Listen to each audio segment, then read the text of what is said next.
Hello class 10। आज जो है हम लोग रिफ्रैक्शन के कुछ न्यूमेरिकल सॉल्व करेंगे यहाँ पर, ठीक है।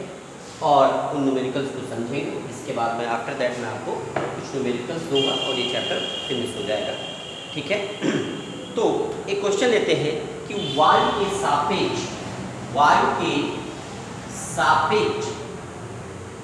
ठीक है, वायु के सापेक्ष जल का अपवर्तनांक, ठीक, जल का अपवर्तनांक, that means the refractive index, ठीक, रिफ्रैक्टिव इंडेक्स, ठीक है, of water with respect to air, ये गिवन है, ये दे रखा है आपको 4/3, ठीक। और वायु के सापेक्ष कांच का भी अपवर्तनांक आपको गिवन है। That means the refractive index of glass with respect to air, ये भी गिवन। वो 4/3 था, ये आपके पास क्या है 3/3, ठीक। अब आपसे पूछ रहे हैं कि जल के सापेक्ष,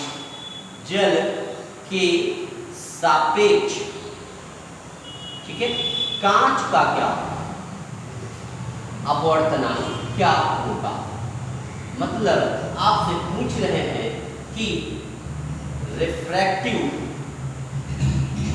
index of glass with respect to water की रिस्पेक्ट में इसको WNG से लिखते हैं, ठीक। आपको याद भी होगा, मैंने बताया था आप लोगों को। ये जो रिफ्रैक्टिव इंडेक्स ऑफ वाटर लिखा है, हम शॉर्ट फॉर्म में लिख देते हैं refractive index of water with respect to air, वायु के सापेक्ष जल का अपवर्तनांक। तो ऐसे तो लिखते हैं, आपको याद होगा ANW, हाउ मच, कितना दे रखा है 3/4।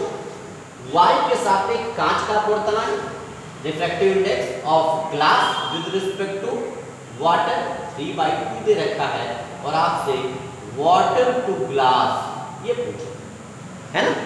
इसको आप समझिए WNG, जल के सापेक्ष, जो पहले लिखा होता है उसके सापेक्ष बात होती है, जल के सापेक्ष ग्लास का अपवर्तनांक, refractive index of glass with respect to water, यही होता है ना।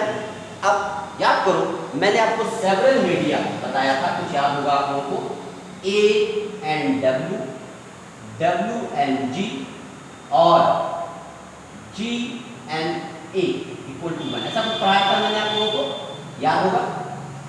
ये फार्मूला आप लोगों को याद होगा, ऐसे नहीं पढ़ाया था, हमने ये पढ़ाया 1n2, 2n3, 3n1, क्लियर, ये पढ़ा, ठीक। तो ANW है, शायद आपको याद हो, मैंने ऐसे करके कई सारे बनाए थे। ये एयर था, ये क्या था वाटर था, ये ग्लास था, ये फिर से क्या था एयर। ऐसे लाइट रे आई थी, आफ्टर दैट ये ब्रिंग हो गई थी, फिर यहाँ लाइट आई थी, फिर ब्रिंग हो गई थी, फिर यहाँ गई थी, बाहर गई थी, कुछ ऐसा याद आ रहा होगा आप लोगों को, ठीक है। तो निकालते हैं, कैसे करें, देखिए करेंगे क्या। अब देखिए ANW आपको गिवन है, कितना गिवन है 4/3, क्लियर। ANW आपको कितना है 4/3, क्लियर। दूसरी तरफ आपको क्या दे रखा है, ठीक है। अच्छा, अब देखिए हमको चाहिए WNG, यही चाहिए ना WNG, ये क्या हो जाएगा 1/, इन दोनों को नीचे भेज दो, तो ANW इंटू दूसरा क्या हो जाएगा GNA। इस GNA को ऊपर भेजोगे तो शायद आपको याद हो ANA हो जाएगा, याद है 1n2, 2n1, ऐसा कुछ पढ़ाया था।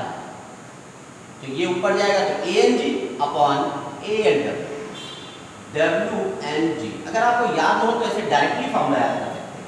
देखिए जो बाद में है वो ऊपर, जो पहले है वो नीचे। जो ग्लास है तो ग्लास ऊपर चला गया, वाटर पहले था तो नीचे आ गया। जिसकी रिस्पेक्ट में, जिसके जिसके लिए बात करते हैं वो कहाँ रहेगा, नीचे रहता है, ठीक है ना। ये हम लोगों ने रखा। तो ए एन जी की वैल्यू आपको गिवन है, कितनी है 3/2। ए एन डब्ल्यू की वैल्यू कितनी है 4/3।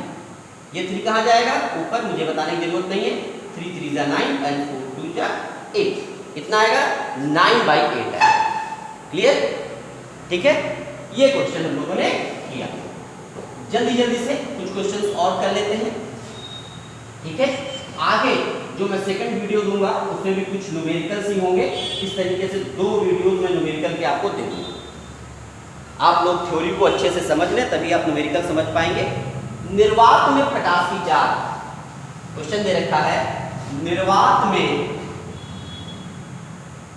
प्रकाश की चाल, ठीक, ये आपको दे रखी है। कितनी होती है आपको मालूम भी होगा, 3.0 कितनी होती है 3.0 into 10⁸ मीटर पर second. That means velocity of light, ठीक, कहां पर इन वैक्यूम, ये आपको दे रखी है। कितनी दे रखी है 3.0 into 10⁸ मीटर पर सेकेंड, ये गिवन है, ठीक है। जल का अपवर्तनांक दे रखा है, जल का अपवर्तनांक आपको पता है, जल का अपवर्तनांक refractive index of water given, ठीक है, दे रखा है आपको 4/3। जो जल का अपवर्तनांक है ANW ऐसे तो लिखेंगे, है ना, ये आपको गिवन है। तो आपसे पूछ रहे हैं जल में प्रकाश की चाल क्या होगी, क्या जल में प्रकाश की चाल क्या होगी, ठीक है। दैट मीन्स वेलोसिटी या स्पीड ऑफ लाइट कहां पर इन वाटर, वाटर में क्या होगी ये आपको पता है, ठीक है। फार्मूला आपको याद होगा, रिफ्रैक्टिव इंडेक्स मतलब ANW इज इक्वल टू, हमने पढ़ाया था आप लोगों को, क्या पढ़ाया था हमने आपको बताया था, क्या बताया था क्या बताया था C/V, मतलब निर्वात में प्रकाश की चाल, ये मैंने पढ़ा रखा है।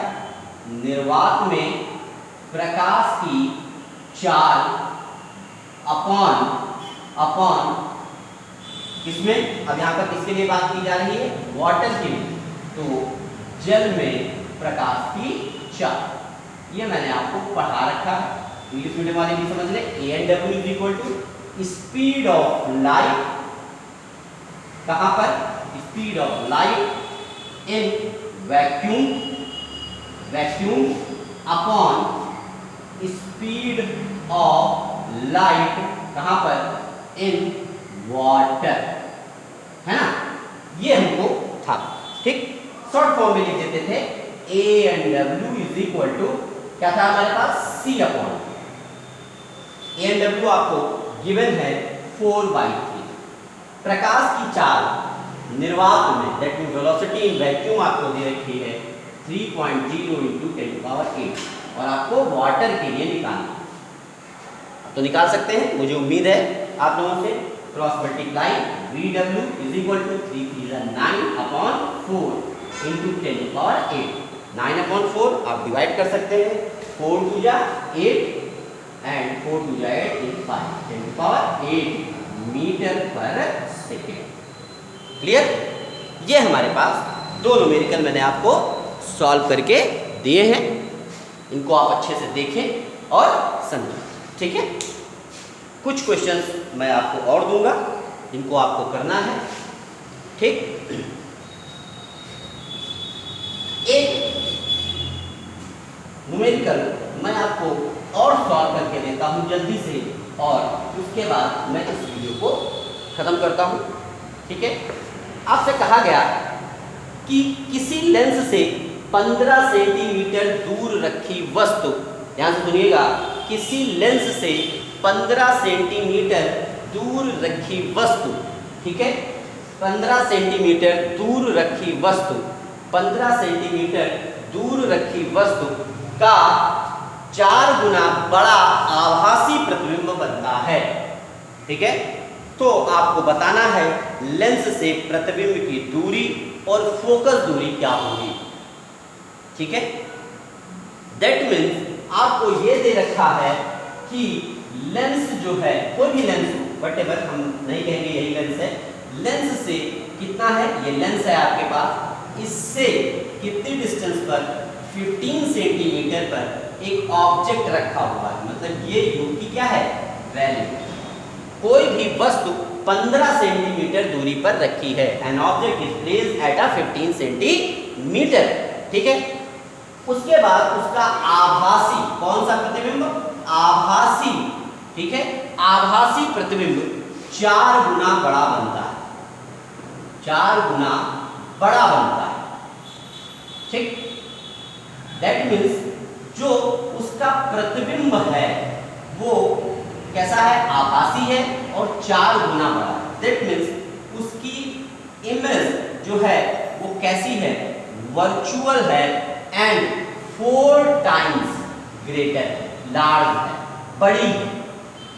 ठीक, तो आपको बताना है कि लेंस से उसकी दूरी मतलब v कितना है।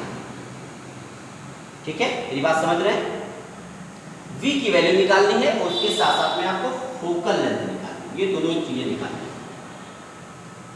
तो कैसे करेंगे फटाफट देख लेते हैं। पहली बात, जहां कहीं पर भी ये लिखा हो कि प्रतिबिंब 4 गुना बड़ा है, गुना बड़ा है, गुना की बात आ जाए, दैट मीन्स जो इमेज है वो कैसी भी हो, वर्चुअल हो, मतलब आभासी हो, रियल हो, वास्तविक हो, इससे कोई मतलब नहीं, कितने टाइम्स लार्जर है, बड़ी है, टाइम्स की बात आ जाए, ये जो टाइम्स दे रखा है, जो गुना दे रखा है, ये m होता है। m आपको शायद याद हो, आवर्धन क्षमता, इसको क्या बोलते हैं, आवर्धन क्षमता बोलते हैं।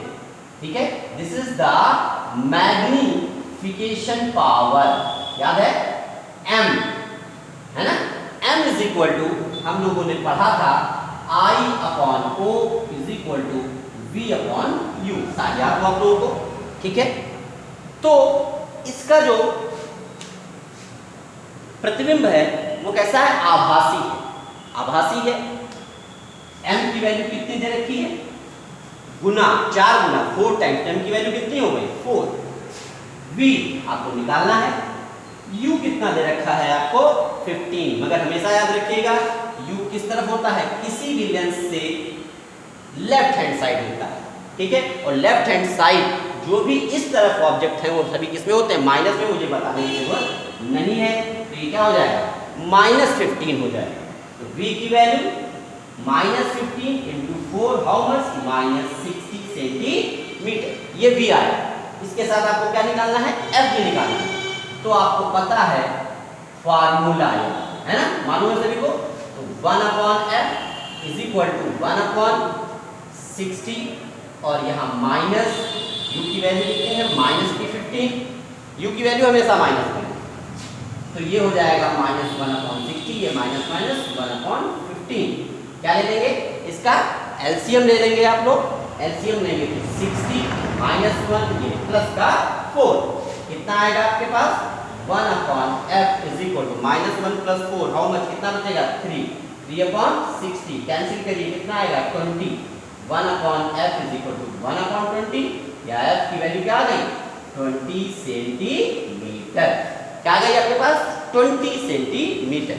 अब आप लोग दिमाग लगाइएगा, अगर फोकल लेंथ किसमें है, प्लस में, तो ये कौन सा लेंस, ये आपको बताना है, मुझे भी कमेंट करके जल्दी जल्दी बताना है कि अगर फोकल लेंथ प्लस में है तो वो कौन सा लेंस होगा। ठीक है, इतना याद करते हैं। थैंक यू बच्चों।